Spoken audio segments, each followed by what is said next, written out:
Pernah dengar mengenai edge computing? Wah, mungkin masih asing ya di telinga teman-teman. Padahal sistem ini sangat membantu loh di banyak aplikasi, dan salah satunya adalah pada proyek lapangan geothermal. Yuk, daripada penasaran, let's check it out. Apa sih edge computing itu? Edge computing adalah sistem komputasi yang dilakukan di dekat sumber data, atau singkatnya, sistem ini memungkinkan pemrosesan secara lokal. Maksudnya gimana sih? Nah, untuk lebih paham dengan pengertian tersebut, kita bisa analogikan nih dengan sebuah negara yang mempunyai segala teknologi luar biasa, dan di negara tersebut segala macam urusan dikerjakan, diproses, dan diselesaikan di pusat ibu kota misalnya. Berbagai macam hal dan masalah, baik itu dari yang paling penting, mendesak hingga hal-hal paling remeh, akan dikirimkan ke ibu kota tersebut untuk diproses. Seperti itulah prosesnya, dan semua berjalan dengan baik tanpa ada kendala. Tahun berganti tahun, semakin banyak penduduk yang lahir, ditambah banyak orang yang pindah ke negara tersebut. Namun, hal tersebut justru melahirkan banyak sekali masalah, seperti begitu banyak kecelakaan, tindak kriminal, dan permasalahan lainnya yang sebenarnya dapat diselesaikan tetapi tidak dapat direspon dengan cepat. Hal ini terjadi karena begitu banyak laporan yang berdatangan ke ibu kota, sehingga hal-hal penting dan urgent tidak dapat segera ditangani. Untuk mengatasi hal ini, sang presiden dengan cerdik membuat sebuah inovasi bernama edge computing.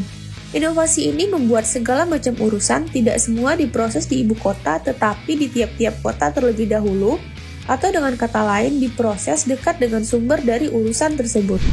Dengan sistem seperti ini, semua urusan yang penting dan menuntut kesigapan akan langsung diproses tanpa harus melalui prosedur awal yang sangat memakan waktu.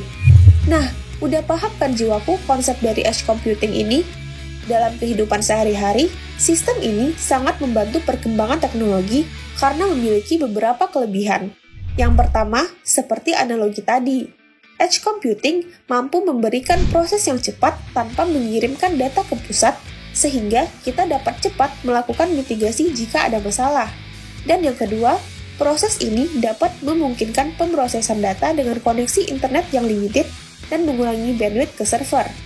Namun, ada juga nih beberapa tantangan pada edge computing, seperti kebutuhan perangkat tambahan untuk memproses data secara lokal, dan kemungkinan adanya serangan terhadap perangkat yang sulit untuk di-backup.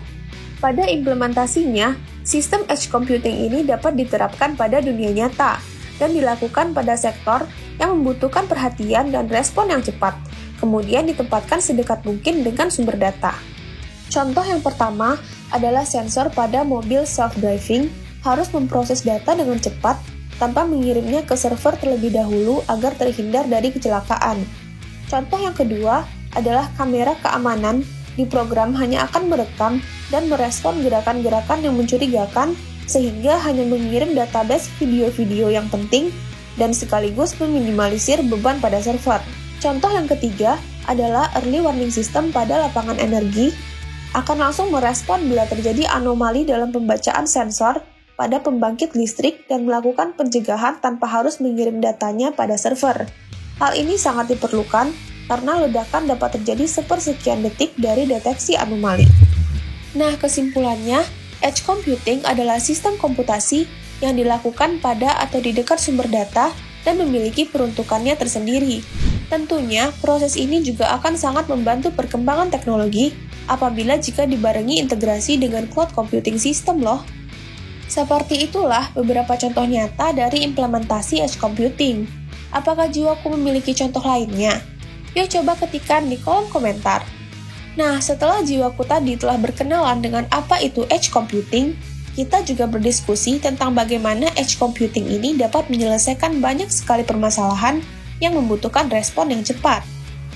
Buat teman-teman yang penasaran dan mau tahu lebih lanjut tentang energi dan teknologi, yuk langsung klik aja di jiwa.i5.co.id. Di sini banyak banget loh video edukasi menarik. Jangan lupa stay tune di YouTube kita di Jiwa Learning. Jangan lupa like, komen, dan juga subscribe. Jiwa Learning, fuel your mind in 5 minutes.